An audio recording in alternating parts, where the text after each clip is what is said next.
నారాయణ సమారంభం వ్యాసశంకర మధ్యమాం అస్మదాచార్య పర్యంతం వందే గురు పరంపరాం. దేశీ గోవంశ రక్షణ సమితి మరియు విశ్వ హిందూ పరిషత్ వారి ఆధ్వర్యంలో ఈరోజు ఇక్కడ గోవుని రక్షించేటువంటి భాగంలో కార్యక్రమంగా మేము రావటం మా పూర్వజన్మ సుకృతంగా భావన చేస్తున్నాం. అలాగే మీరందరికీ కూడా ఎంతో కొంత పుణ్యం లభించింది అని మనం అందరం కూడా చెప్పవచ్చు.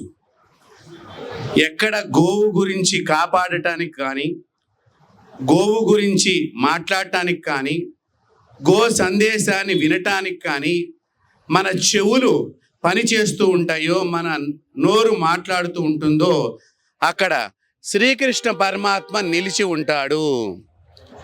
అలాంటి శ్రీకృష్ణ పరమాత్మ నిలిచి ఉండే ప్రదేశంలో మనము ఈ వైశాఖ మాసంలో ఈ ప్రదేశంలో గోవు గురించి, గోవంశం యొక్క అభివృద్ధి గురించి, గోమాత గురించి మనం మాట్లాడలేదండి. మన వంశం నిలబెట్టడానికి మనం తెచ్చుకుంటున్నటువంటి ఉపయోగాలు, మన వంశాన్ని నిలబెట్టుకుంటానికి.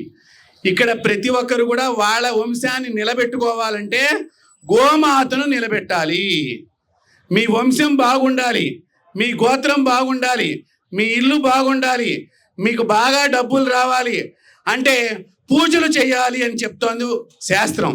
పూజలు చేయాలి, హోమాలు చేయాలంటే హోమంలో గోఘృతం కావాలి, ఆవు నెయ్యి కావాలి, పూజల్లో ఆవు పాలు కావాలి, హోమంలో వేయటానికి పిడకలుగా గోవుకు సంబంధించినటువంటి ఆవు పేడకి సంబంధించిన ఉత్పత్తి అయినటువంటి పిడకలు అక్కడ హోమంలో కావాలి. అంటే ఏంటి? దేవతలందరూ కూడా గోవుని ఆధారంగా చేసుకుని బతుకుతున్నారు.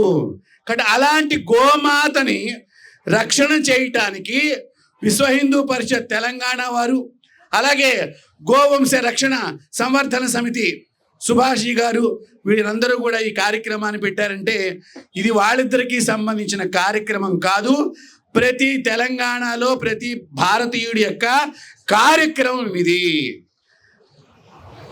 ఈ దానిలో ఎవరైతే పోలీసు వారి సభకు సహకరిస్తారో, అలా గోవుని రక్షించేటువంటి కార్యక్రమంలో ఎక్కడైనా పోలీస్ స్టేషన్, ఇందాకే మా అబ్బాయి గోవుని ఎవరైనా రక్షించిన పోలీసు వాళ్ళు ఉన్నారా అని అడిగాడు. అలా రక్షించినటువంటి పోలీసు వాళ్ళని, అలాంటి కేసుల్లో వాదించినటువంటి న్యాయవాదుల్ని, గోమాతకు సపోర్టుగా తీర్పిచ్చినటువంటి జడ్జీలని, వీళ్ళందరి కూడా శ్రీహరి భక్తులు. కాబట్టి అలాంటి శ్రీహరే తలచినటువంటి గోమాతని, దీన్నే దేవతా వనంలో సురభి అంటారు. ఓం సురభ్యై నమః. రోజు ఈ మంత్రాన్ని ఎవరైతే జపం చేస్తూ ఉంటారో ఆ జపం చేసిన వారికి పుణ్యం వస్తుంది. జపం చేస్తేనే పుణ్యం వస్తే ఆ సురభి ఇంట్లో ఉంటే ఎంత పుణ్యం వస్తుంది. కాబట్టి ప్రతి భారతీయుడి ఇంట్లో గోవు ఉండాలి. ఇందాకే మా దుర్గానందపురి స్వామి వారు చెప్పారు, హిందువులు తమ ఓట్లు సద్వినియోగం చేసుకోవాలి. ఎస్, మొట్టమొదట మీరు గనక ఈ చర్య చేపట్టకపోతే మీరు సంపాదించిన హైదరాబాదులో 10 కోట్ల ఆస్తి పరాయి మతం వాళ్ళ పాలవుతుంది. మీ పిల్లల ఇంట్లోంచి గెంటి వేయబడతారు, మీ ఆడవాళ్ళు గెంటి వేయబడతారు, మీ వంశం లేకుండా అయిపోతుంది. కాబట్టి ముందర హిందువులు తమ ఓటుని సద్వినియోగం చేసుకుంటూ గోవుల్ని రక్షించేటువంటి చట్టసభల్లో గోవుల్ని రక్షించేటువంటి ఎమ్మెల్యేలని మనం ఎక్కువ మందిని గెలిపించుకుని మన గోమాతను రక్షించే విధానంగా మనము అందరం కూడా ఓటుని హక్కుని సద్వినియోగం చేసుకోవాలి. అలాగే ఒక రైతులు ఒక్కళ్ళే కాదండి గోవుని కాపాడాల్సింది. మీ పిల్లలకి పాలు కావాలంటే ఏదో పాల డబ్బా పౌడర్ పాలు తాగిస్తున్నారు, దానివల్ల అనేక రకాలైనటువంటి వ్యాధులు వస్తున్నాయి. ఆ వ్యాధులు పోవడానికి గోపాలు కావాలి. గోపాలు కావాలంటే ఒక విశ్వ హిందూ పరిషత్ గోశాలలోనూ, సుభాష్ గారి గోశాలలోనూ ఎంతమందికి ఇస్తారు గోపాలు? ప్రతి ఇంట్లోనూ గోవు ఉండాలి. మన వృద్ధాప్యం అయిపోయినప్పుడు, మనకు రోగం వస్తే మందు వేసుకుని బతకడానికి ఎలాగైతే ప్రయత్నం చేస్తున్నామో, మన ఇంట్లో గోవు కూడా వృద్ధాప్యం వచ్చినప్పుడు కబేళాకి పంపించకుండా మందేసి రక్షించే విధానంగా మన మనస్సు, బుద్ధి, చిత్తం అన్నీ మారాలి. అంతేగాని మనమే కబేళాలకు పంపిస్తున్నాం. కాబట్టి హిందువులు ఈ గోమాతని కబేళాకి పంపించకుండా వారి ఇంట్లో అయినా కానీ ఏదైనా ఎక్కడైనా గోశాల ఉంటే కానీ ఆ గోశాలలో ఉండే గోవుకి రక్షించేటువంటి అంటే ఆహారం ఇవ్వటము, ఆ గోశాలను రక్షించడము, అక్కడ గోమాతకి ఏదైనా సేవలో పాల్గొనటము, ఇలాంటివి చేసి గోవును కాపాడుకోవాలి. అందున వైశాఖ మాసంలో విశ్వ హిందూ పరిషత్తు అలాగే సంవర్ధన సమితి వారు కలిసి గోయాత్ర పెట్టామని చెప్పి నాకు హరికృష్ణ గారు ఫోన్ చేశారు. మీరు రావాలి స్వామీజీ అనగానే తప్పకుండా. ఎందుకంటే గో అంటేనే చాలండి, విన్నందుకు చెప్పినందుకు పుణ్యం వచ్చింది. గోమాతను తలిస్తేనే పుణ్యం. అలాంటి గోమాత కార్యక్రమంలో పాల్గొనకపోతే మనము నరకంలో వైతరిణి నదిలో పడి మన ముక్కు లోపలికి, నోట్లోకి, అన్నిట్లోకి పురుగులన్నీ వెళ్ళిపోతాయి, రకరకాల పురుగులు. అంత పాప జన్మ అవుతుంది మన జన్మ.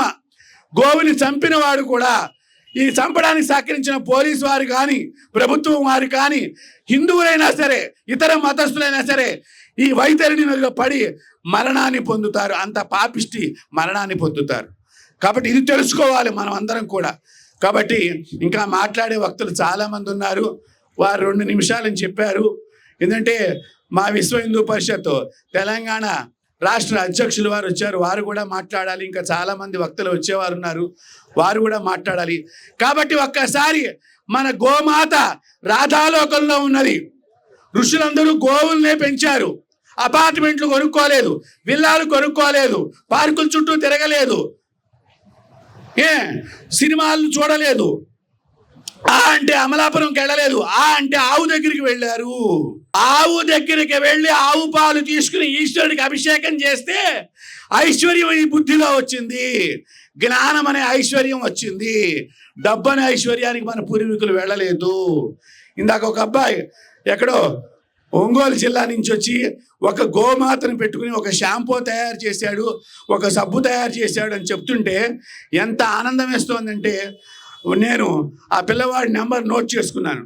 అందరికీ కూడా మా దగ్గర శిష్యులందరికీ ఉచితంగా పంపిణీ చేసే ప్రోగ్రాం చేపట్టి గోమాత ప్రొడక్ట్స్ని అందరికీ పరిచయం చేయాలన్నట్టుగా నాకు సుభాష్ గారు చెప్పారు. వారు ఎంతో చక్కగా అక్కడ ఇందాక కూడా నాతో కొన్ని విషయాలు చెప్పారు.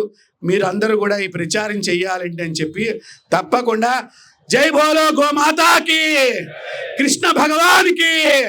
కృష్ణుడు ఎలాగైతే గోవుల్ని ఎల్లప్పుడూ గోశాలలో తిరిగాడో, గోవుల చుట్టూ తిరిగాడో, భారతీయులందరూ కూడా ఈ గోమాత చుట్టూ తిరిగే విధంగా గోమాత మనందరినీ ఆశీర్వదించుగాక.